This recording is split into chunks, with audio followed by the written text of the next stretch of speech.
नमस्कार, आप देख रहे थे हमारा YouTube चैनल ट्रेंडिंग से टक्कर। जी हाँ दोस्तों, अगर आप हमारे चैनल पर पहली बार आए हैं तो चैनल को सब्सक्राइब कर लें, क्योंकि यहाँ आपको मिलने वाली है देश दुनिया की तमाम बड़ी खबरें जो कि आपके लिए जानना भी बेहद जरूरी है। तो देर किस बात की, सब्सक्राइब कीजिए और बेल आइकन प्रेस कीजिए और पाइए हर लेटेस्ट बड़ी खबर। तो चलिए बात करते हैं बिना किसी देरी के अगली खबर के बारे में।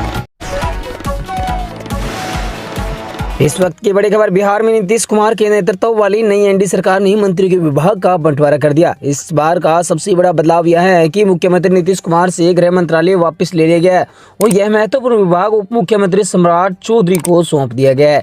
इस रिपोर्ट में हम जानेंगे कि किसी को मंत्री का कौन सा विभाग आवंटित किया गया है। विशेष रूप से बिहार विधानसभा चुनाव में शानदार प्रदर्शन करने वाले चिराग पासवान की पार्टी लोजपा रामविलास को कौन कौन से मंत्रालय मिले हैं, जिसमें इस नई सरकार में अपनी स्थिति मजबूत की है।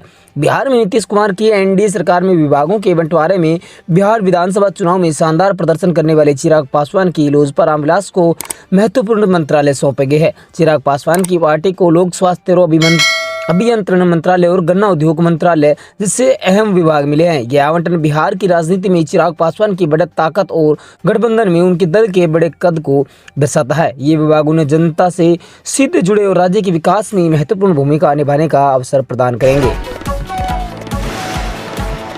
चलिए बात करते हैं अगली बड़ी खबर के बारे में। दुबई एयर शो के दौरान भारत के स्वदेशी लड़ाकू विमान तेजस के क्रैश होने की घटना ने देश भर को स्तब्ध कर दिया है। इस भीषण हादसे में नगरोटा बगवा के 34 वर्षीय बहादुर पायलट नमन सयाली ने अपनी जान गंवाकर राष्ट्र के प्रति सर्वोच्च बलिदान दे दिया है। तेजस के अचानक नियंत्रण खो जाने के बाद आसमान में हुए इस हादसे ने सेकंडों में त्रासदी को जन्म दिया, जिससे समूचे देश में शोक की लहर दौड़ गई। नमन सयाल नगरोटा बगवा के पटियालगढ़ क्षेत्र के रहने वाले थे। वहीं भारतीय वायुसेना के एक काबिल पायलट थे और वायुसेना के केंद्र हैदराबाद में सेवारत थे। हादसा तब हुआ जब तेजस विमान 19वें दुबई एयर शो के दौरान करतब दिखा रहा था। नेगेटिव जी की टर्न के दौरान विमान का नियंत्रण खो गया और वह हवा में दुर्घटनाग्रस्त हो गया। हादसे के बाद विमान में आग लग गई और वह धू धू कर जलने लगा।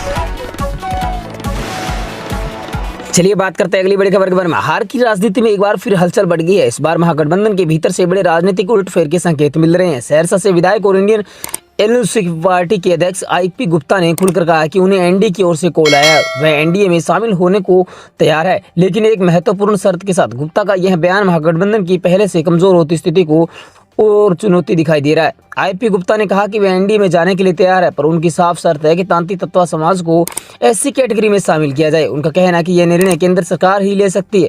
अगर उसकी यह मांग मान ली जाती है तो वे बिना देर किए एनडीए का दामन थाम लेंगे।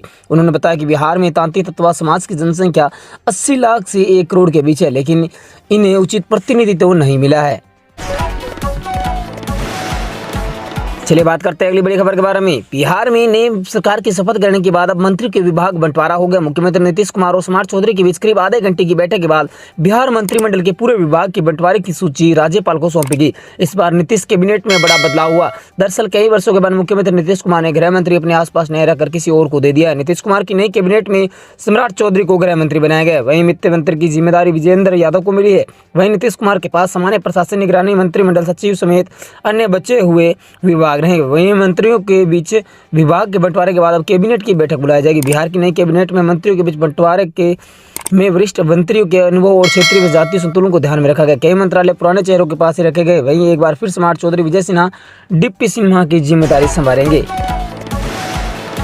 चलिए बात करते हैं अगली बड़ी खबर के बारे में। अरवल जिले के बेलखाला गांव में निवासी सेवानिवृत्त शिक्षक के पुत्र पप्पू वर्मा, जिन्होंने विगत 20 वर्षों से रालोसपा के राष्ट्रीय अध्यक्ष उपेंद्र कुशवाहा का दामन थामकर अपनी राजनीतिक जीवन की शुरुआत की थी, लेकिन उन्हें भी पता नहीं था कि जिंदगी का कब मोड़ लेगी। यही हुआ इनके साथ, जिन्होंने विगत 20 वर्षों में एक दिन भी जेडीयू का झंडा नहीं ढोया। वो आज जेडीयू के टिकट से कुर्ता विधानसभा क्षेत्र से चुनाव जीतकर बिहार विधानसभा की कुर्सी सुशोभित करने का कार्य किया है। वर्ष 2025 के बिहार विधानसभा चुनाव में अंतिम चरण तक रालोसपा के राष्ट्रीय अध्यक्ष उपेंद्र कुशवाहा पर अपनी आस्था व्यक्त करने वाले पप्पू वर्मा लगातार आश्वस्त किए हैं। एनडीए गठबंधन का कुर्ता विधानसभा सीट रालोसपा की झोली में जाएगी और हम रालोसपा से कुर्ता विधानसभा का टिकट मिलेगा और विधानसभा का चुनाव लड़ूंगा, लेकिन नीति को साफ और कुछ और मंजूर था। रातों रात उन्होंने रालोसपा का दामन छोड़कर जदयू का दामन थामना पड़ा और अहले सुबह उन्होंने बिहार के सत्ताधारी दल के टिकट पर कुर्ता विधानसभा से चुनाव लड़ने का मौका मिला और उन्होंने अपने निकटतम प्रतिद्वंदी इंडिया गठबंधन के प्रत्याशी सुदेव यादव को लगभग 5000 मतों से पराजित कर दिया। बिहार विधानसभा में पहुंचने का काम किया। हालांकि विगत 20